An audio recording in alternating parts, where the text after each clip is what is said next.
We've got a lot to talk about today in your national forecast. Denver looking at a developing winter storm as we are putting this as the top headline with this unusual late season snow event underway. For the northern mountains and the foothills in Colorado, we're talking about 1 to 2 feet of snow that will be possible, about 3 to 8 inches potentially in Denver. And impacts will include areas like Wyoming and even Montana as this cutoff low in the west is finally working its way in, interacting with much colder air, which, by the way, has been also feeding into the northern U.S. So that cold front has legs and it will continue to work its way on through.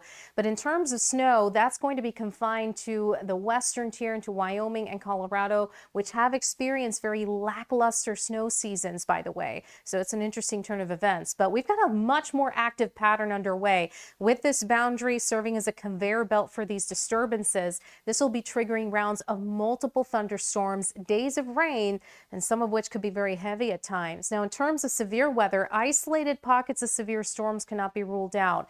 And that even shifts farther south as that cutoff low begins to work its way eastward into the central part of the country, enhancing storm threats, but also heavy rainfall threats. So we really do have some intense downpours that will begin to move into that parched southeastern tier later in the week.